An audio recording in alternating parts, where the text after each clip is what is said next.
Hi, I'm Ken Asserson, and this is a first of a series of online meetings, and the dates are there, 7 a.m. Pacific time, which works for me and works for most people around the world. This is the first one of the August 12th one, and we're going to be looking at information that you can just look by looking it up on the site. So it is saying, okay, here is information anybody can use anywhere in the world. So let's take a look at what we are. We're basically it's a bunch of online sessions to allow people to ask questions about what's going on and make comments or suggestions on how to improve things. Let's start with a quick introduction as to the purpose of the site. The purpose is to improve health issues, not anyone specifically. Originally started with chronic fatigue syndrome as my main focus, but then I realized that it was just the tip of a much bigger iceberg, all connected to the microbiome. The goal is to reduce random experiment. Oh, what happens if I try this? Oh, what happens if I try that? Which I see constantly happening. Why? Because generally MDs do not have expertise or knowledge of what works and what doesn't work, and they will, in order to make the patient happy, make a suggestion, any suggestion, and you get randomness. The other issue is to stop reinventing the broken wheel, and not just reinventing the wheel, but trying something for a particular condition. Oh, hey, this should work. Well, guess what? It's been tried 25 times before. It failed every time. But you're going to go off and do it because you have not read the literature. You don't know that it's been tried before, and the results were, in some cases, disastrous. Classic example is fecal matter transplants. Just saw from Health Rising a post that the finished fetal matter transplants for a Finnish chronic fatigue syndrome group was basically bordering on becoming a disaster. Just didn't do it. I had already written about that on my CFS site. Um, and there's a fair number of studies already saying the same thing. But hey, it wasn't invented in my lab, so I'm going to reinvent it. So we are going to try to make the latest research available to you. I basically updated the research once a week. I have a program that does filtering, and the idea is to empower you.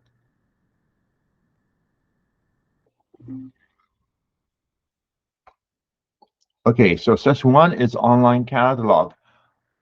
We have condition, and this question becomes very simple: which probiotics may help, and what bacteria are involved, etc. So let's go over and look at the site.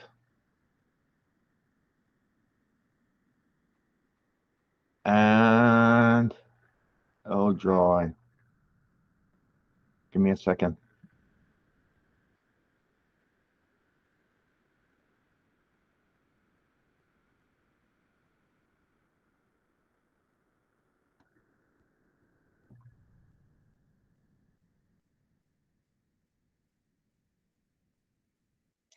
Okay, we are on the site, and let's just take a look. You have condition. Let's take my classic, which is chronic fatigue syndrome. It can be anything else.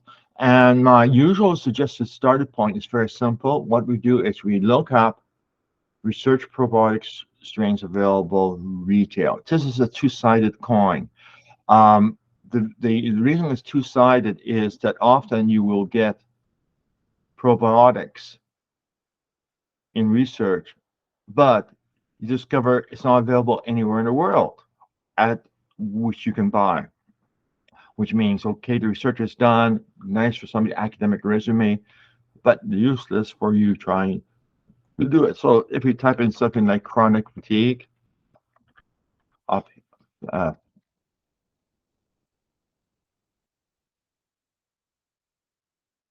there there are one particular product, Lookup, which is available in most grocery store, and it is sitting there. So we have found something. So we found something. You can put in other conditions from Crohn's, whatever else. It will do a full search checks over already filtered collection of citations. So it just gives you an easy start point. If you're dealing with something else, you may be able to do that. So that's aspect number one. Aspect number two is we have over here, we have medical conditions. And what we have is we have things that if you can do here, you can do the same thing, chronic fatigue syndrome. And you can look at things like the actual bacteria, candidates for suggestions, distributions, which test seems to do the best. And for example, you click that and we see the coverage because the studies report certain bacteria. Thrive reports on 94% of all the bacteria that are cited in studies they report on. Other ones are lower. If you do something like a GI map, we down to less than 25%. In other words, if you have chronic fatigue syndrome, it is probably not a very good choice. Nordic Lab, 15%, BioScreen, 12%, Smart Gut, 8% versus 93%. So the purpose of this is to allow you to pick the best test to use with what is reported from studies. So we go back and we go there and we do there. We can now look at the bacteria, or you can actually go and click here, which will produce a report for you, which I won't show you. Basically, it's actually, I will do it. I have to do a bit of switching again. Actually, I think it may work okay. So produces a report, and here's the report. The report is intended to be shared with your medical practitioner. There, it spells which tests are the best suggested. Then lists the bacteria. These are bacteria shifts. Whether they're high or they're low, it spells things you should take based on available information. And these are things specifically for these bacteria, not for chronic fatigue syndrome, for this specific bacteria. Many of them are also being found to be successful with chronic fatigue syndrome. Then things to avoid. And the interesting about things to avoid is we have a fair number of lactobacillus to avoid, which is not surprising because generally an issue of chronic fatigue syndrome is too much lactic acid production, particular type D lactic acid, and lactobacillus is the usual source of these things. And then the last thing is you have, in this case, nicely highlighted in green, the studies on the bacteria shift in microbiome for chronic fatigue syndrome, followed by studies which we use in terms of making suggestions. And generally, you can see where the data is. And for example, this is August, and we have studies being cited from July. A couple, 1, 2, 3 from July, some from new, actually one from September. I must be seeing into the future. So what we have here is a very crisp short report,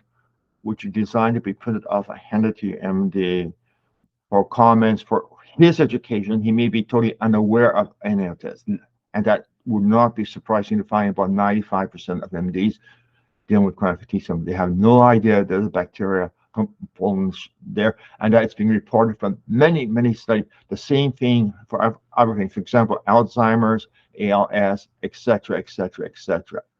So that's the second aspect there. So let's go back, and while waiting for people to come with questions to ask, let's do a lookup.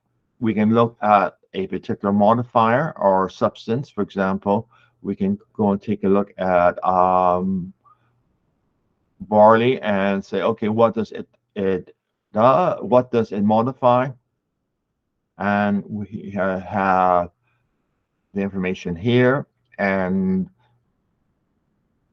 it also spells things out there. So it gives you raw information, ad nauseam, and It also, well, sorry, one too many.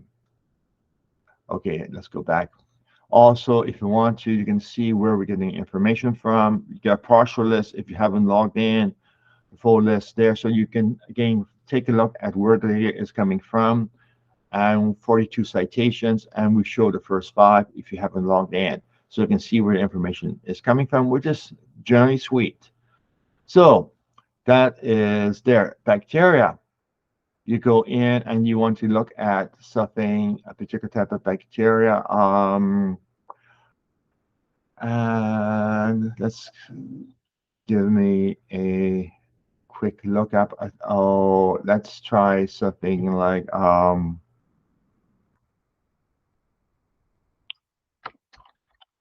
Latia. Just in there, the percentage sign at the end is intended to do wild call searches.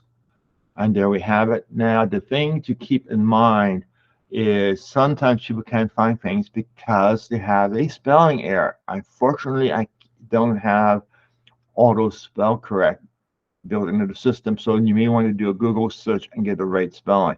For example, you have too much of this particular bacteria. You click here and it gives suggestions automatically here, indicate how often this bacteria is reported from the various tests. For example, you see Cosmos ID is 91%, Mediva is 100%, and then you have other people who almost never report it. Different tests, different labs report different bacteria. They may get the same raw data, but their software programs interpret it differently. Then we get, if we have any information about um, the level, for example, here is the range of desirable levels from variety of statistical methods. And then we have down below things that increase or decrease. Again, you just click here to sort things that decreases is here. You got antibiotics, etc. You may not want to go antibiotics, but you can quickly, easily filter. And we have 5. We have one thing that decreases it, and we have 4 herbs which increases it, etc. So it goes through, and we have that information sitting there. And we have annotated medical studies. And what we have here is, okay, is, let's get that. Oh, I know what, we can do something like,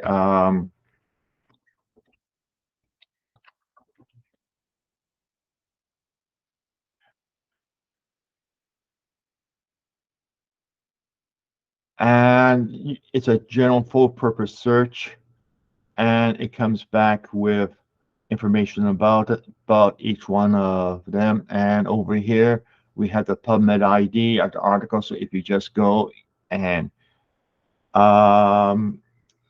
click here, you'll be taken over to the study. So again, main thing it does is a keyword card catalog, and its purpose is to speed the to speed you to get the information you want.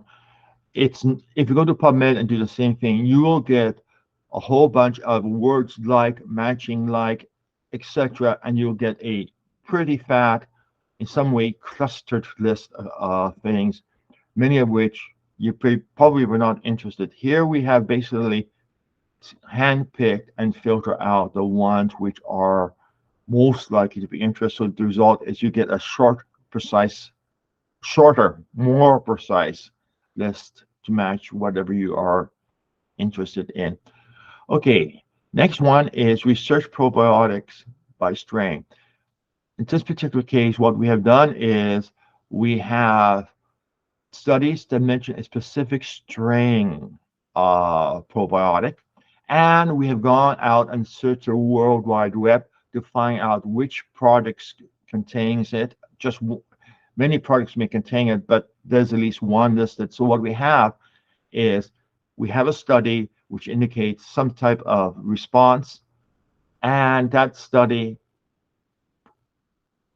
species of probiotic is available for purchase, which is the ideal situation. You want to use probiotics which are being studied and found effective because individual species of a individual strains of a species have slightly different effect. So you want to make sure you have one which has the desired effect. Let's take back to our classic term chronic fatigue syndrome. We click that, and um, we have acute. I think I just did this one, but never mind. Okay, so next is retail probiotic by species, not by strain. And the main purpose of this one is if you are looking for a particular species, coming from your suggestion, whatever, you can just go in here and find it. And in this case, you need to do a control F for whatever you want. For example, if you are looking for E. coli probiotics, you get Mutaflora here and information about whether or not it persists and does persist, not known to produce histamine, etc. The last one is just a FYI that if you have immune conditions, you may want to be careful because it is known to uncross infection. So that's one. Here we have another one. And this one, again, we happen to know this one, it does not produce histamine, which is a good thing if you have histamine issue and it persists. So, and anything more? Nope, those are the two. So you can search for particular strains and you get information whether or not it's a known histamine producer, not a histamine producer. We have no information that's produced lactic acid or not. So the result is if you're looking at a particular mixture, you should be able to find it listed somewhere here. I'm going to take a quick look and see, wait a minute, Healthy Trinity Probiotics, I'm taking it and I'm getting a histamine reaction. Here, this is why it is. Because there, and I've been having brain fog from it. Oh, lactic acid producer, D-lactic acid. Trouble, trouble, trouble. So the purpose of this is to reduce your risk. And it was some ways geared particular for chronic fatigue syndrome because of histamine issues, lactic acid issue, and D-lactic acid to help you make a smarter choice on which probiotics, because you want to know the characteristic, and these characteristics will never be labeled or never be placed on the label. So that is that little bit of mischief. Now let's get back to the top. I forget how many we have here, but I think we have about 350 different probiotics listed. Okay, and last one is search PubMed citations and clinical trials. Let's go in and type in what we've been doing, chronic fatigue.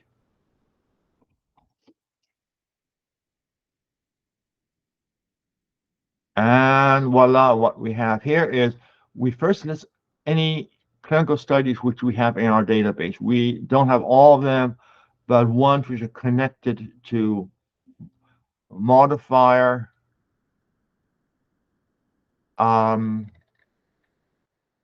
things that are tied to modifiers.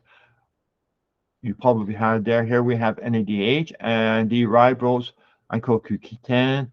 All of them have been done as studies for chronic fatigue syndrome, which is what we're looking for. And then down below, we have the citations, studies. We have all of the studies showing here. And you can now go in and take a look at there. We have direct link to the publication, to the HTML article. Let's try this one. And we go off here. And voila, we now have the studies and can read through it and verify the information. If you do find information is correct or you're not sure about, please contact me. I want things to be correct and corrected. So that takes us to that stack of things. Food and nutrients are got moved elsewhere, and you need to be logged in to access that Now let's go into libraries. We have special studies. Special studies are references old journey to my old site. It's not particularly maintained well. I need to probably do some more work on that one. Salicylates and food. Some people are salicylate sensitive, so you can just go here and sort. And now it says how much salicylate is in various foods. And so if you're salicylate sensitive, you probably want to check this to make sure you are keeping the low salicylate foods. Antioxidant, and basically you can go and give it a few seconds. I think we are, oh, that's supposed to be sortable. It is alphabetical, so you just have to probably just do control C, and now you see barley there, and you see barberry is high there. So it gives you idea for antioxidant, and I will go and see about setting that up to be a sortable table. It should have been, something went wrong, but I'll get that fixed. One of the things of doing walkthroughs is you find bugs.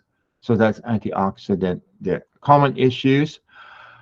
Okay, using oats tests there. If you have an oats test, we can go and suggest things based on the result.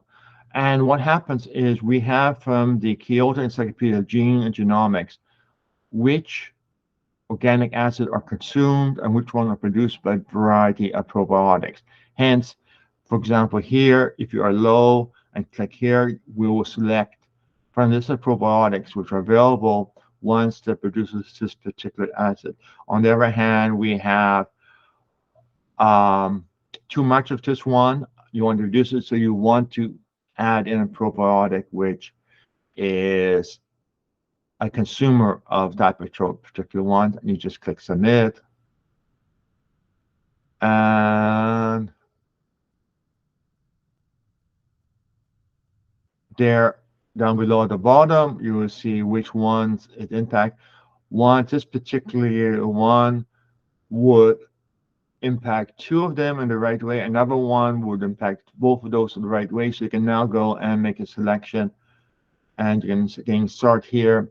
And here are the ones which are predicted to have positive ones which are predicted to have negative results. In other words, maybe contributing to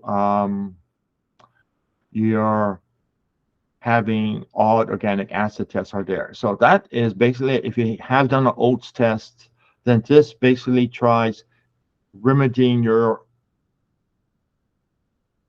bad values on an oat test by using a probiotic which either produces or consumes the organic acid which is identified as being problematic. And we again using the Kyoto Encyclopedia of Gene and Genomics, better known as KEGG, to make those determinations. Okay, small intestinal soluble is a common issue. And it basically takes us over to a blog and just takes, if you for the summary, it's basically informational. It doesn't work from the database per se. Oh, let's close some windows. Common issues, multiple chemical sensitivity is again going over and to a blog post describing what we know about it. And long COVID and then MECFS, which also applies to chronic Lyme, etc. Basically, it is a list to a bunch of studies on these conditions, on individual lab results, on what we find, suggestions from them, and information about it. So basically, it is a informational ones. And okay, Dr. Zardine, Cecile Zardine, who's although she's focused on a particular type of infection, her approach is likely the best approach for correcting microbiome problem, which is not doing continuous hammering away, but pulses of things. Part of which, key thing, is to allow the microbiome to recover after each time. So you are basically nudging the microbiome to where it should be rather than just trying to push it, having it run up against the rocks, and you're trying to figure out why it didn't work. And then again, histamine and mast cell issues takes you over to more information. So that covers common issues, references, bacteria reported by different 16S provider. If you want to find out who reports which type of bacteria in their test results, then this page is a big page because we have 18,000 different bacteria in the list.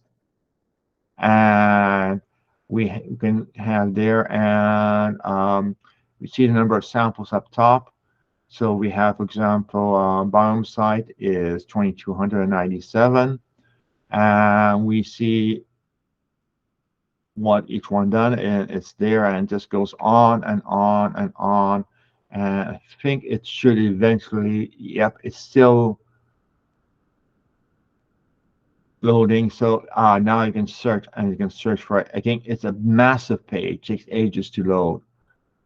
Microbiome consultants are people who requested. I have not done any screening or testing of them, but these are basically people available who are able to help if you need a person contact to do it.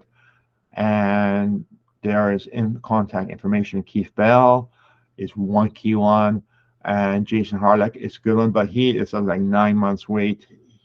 His clinic may refer you to some of the people he is mentoring on it. So there, and okay.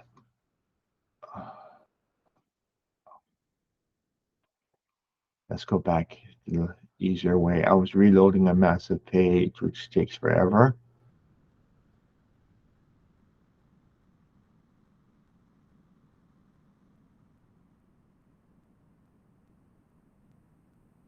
Okay, references. Data summary is just a how much data are we actually using there. Basically, it's just querying the database, and you can see how much is there. We have, for example, we have 2.4 million facts between a bacteria and the compounds being produced or consumed. This is information coming from KEGG. So we have 5 million pieces of data there which are available. We have 3.7 million different bacteria named because names keeps changing over time. We have other things. A modifier to bacteria is 1.8 million modifiers of bacteria. We have 2,000 different ones. We have 2,000 people who have uploaded, which is a good number. Thank you, everybody. We have 307 probiotic mixtures. Symptoms to bacteria reported 50,000, and that helps us with citizen science studies. And that's it. Information from studies. We already looked at the National Library. Special studies here are looking at symptoms and attempts from citizen science for people uploading results, trying to do analysis, assuming you have enough data. If you click a priori no things, you end up with the suggestions based on all the people who have uploaded their results and what should be avoided or saved. We also have a connection over to our food menu planner, which doesn't work here. I got to fix that lead, and gives the bacteria. Here's the bacteria which were found from all the uploaded samples. Again, it's all citizens and signs. This indicates what the samples which are being uploaded and annotated for irritable bowel syndrome has found to be the common patterns. And here we have the same information flipped around. So if, for example, take like something like ringing in the ear, and we have the percentage of people who report ringing in the ear. The most common one is the bacteria, but this particular species is of interest. Although it only occurs in 15% of people, the high amount of the repetition is there. So basically, the people with ringing in the ears,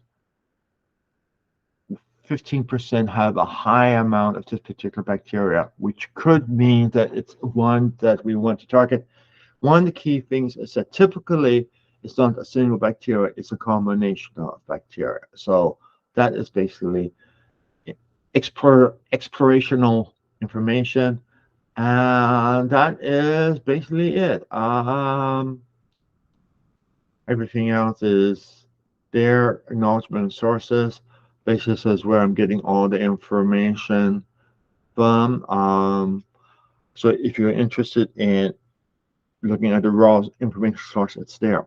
Okay, so that's it. And I see I have no one asking questions. Please put in the chat if you have any questions. And I'll trim it here. If there are no questions, I'll keep recording if there is. Okay, that's it.